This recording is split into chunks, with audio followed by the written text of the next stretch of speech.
Hey guys, Andrew here, and with this is my second aquaponics clip, and today I thought I'd do water testing and sort of water quality, as I'm a newbie and I made a few mistakes in the beginning, so things are settling down now, but yeah, I thought I'd show you how I test the water and a few bits and pieces that you need to do to keep an eye on.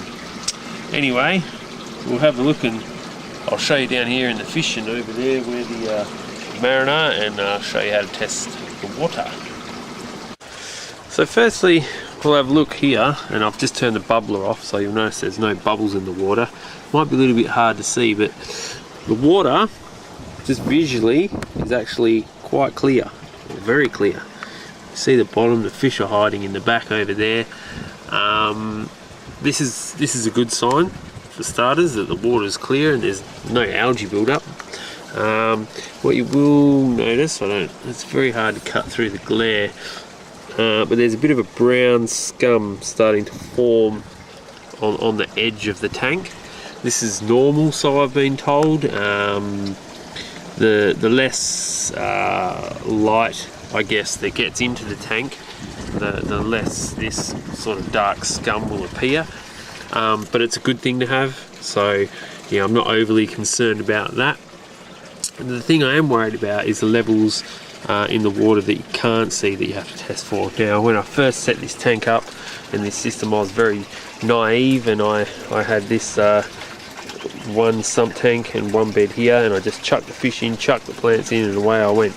Then the fish sort of started dying off. I got 10 perch, and then that's when I started reading up and I realised that you had to actually test the water. So yeah, I went and bought a test kit, and I'll go show you that test kit now, and we'll do a water test.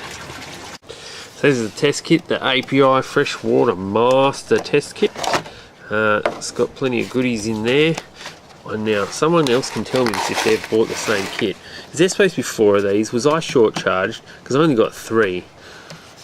And I know they're not going to believe me. They're going to say that I smashed one if there was supposed to be 4, but yeah, a little bit annoyed about that. Anyway, so this is what the kit tests for. So firstly we have pH, we have high range pH. Now you should really be in this range here, your normal pH, but it does give you the both. Ammonia, now ammonia is what you're really testing for. If these levels get too high, then what happens is then you'll produce too much of this and too much of this. So yeah, this is the one you really want to keep under control. And yeah, when you first sort of cycle your tank, so the first few weeks of your tank, this goes through the roof, as does your nitrite levels and your nitrate levels, and then slowly over time this will back off, which then will back this one off and this one off. But yeah, if this gets too high, you'll poison your fish, pretty much. In that's layman's terms. I'm no expert at this, but yeah, that's pretty much what I've worked out. So anyway guys, I fill it out on a little spreadsheet, old school, you know, in a book, none of this computer business. So the pink is the nitrate, and then the yellow is nitrite, orange is ammonia, purple is the pH, and the blue is the water temperature. So the temperature is sort of pretty much staying where it is. The pH, a little bit up and down, but the main two, or 3 should I say, the ammonia has been pretty consistent. You can see the orange line here, a few dips, and no real big spikes, which is good. But the 2 that you want, that you know when your system's finished cycling, is the nitrate and the nitrite. So I know the yellow one's a little bit hard to see.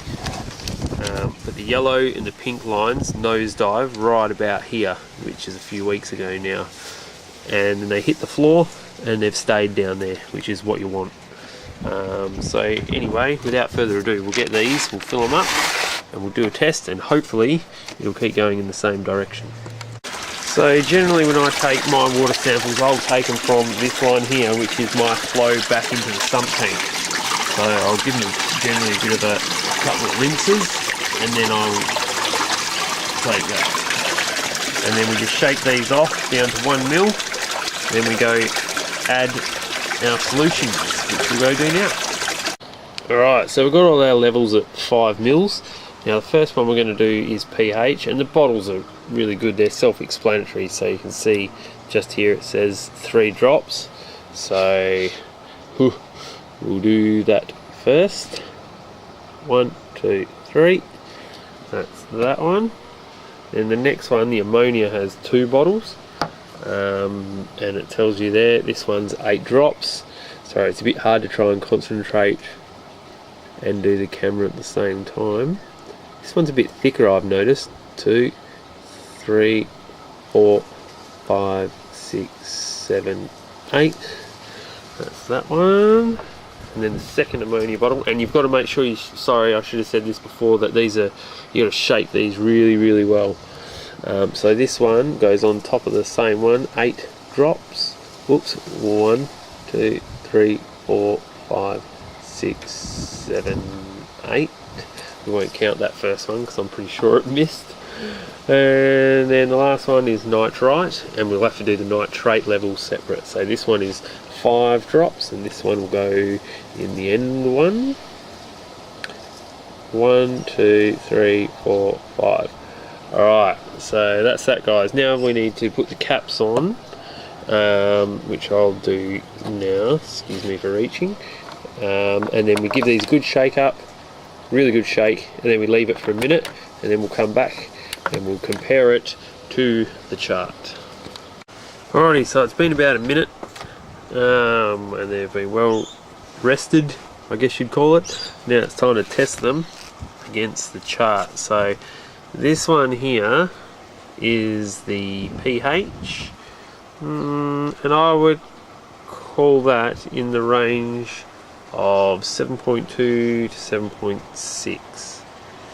So that's good, that's where it's been hovering. Now we'll go with the next one, which is the ammonia. Very difficult to do this one-handed. And the ammonia, oh sorry, okay, there we go. The ammonia is in between 0 and 0.25, so that's in the very good range as well. You want that next to nothing, pretty much. And then the next one is nitrite. This is the one that's poisonous to your fish.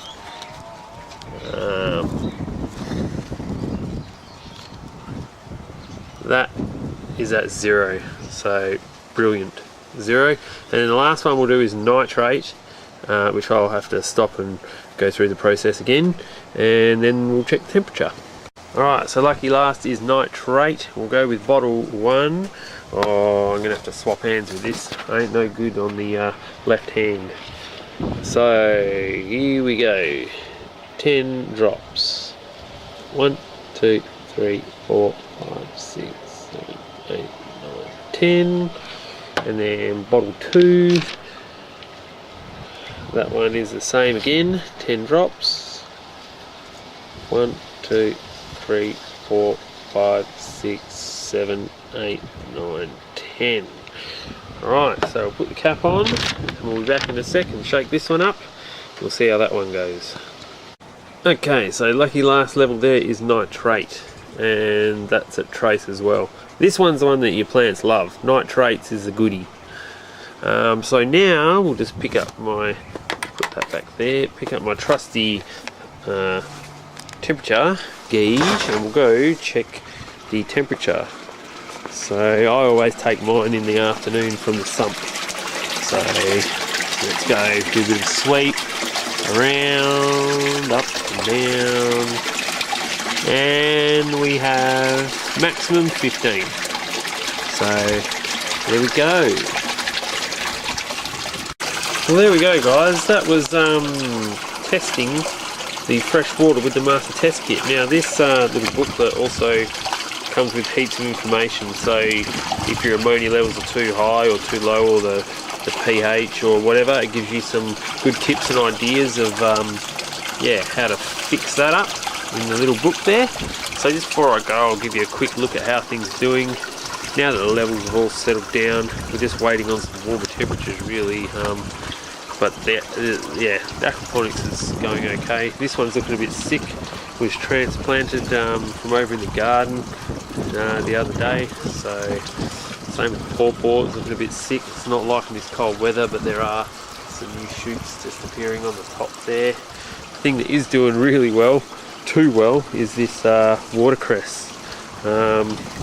It's going to take over this, I think, and a few people did warn me that. You can see all the roots in there. So anyway guys, just thought I'd give you a look and a bit of a test on the water. Thanks for watching, and I'll see you guys next time.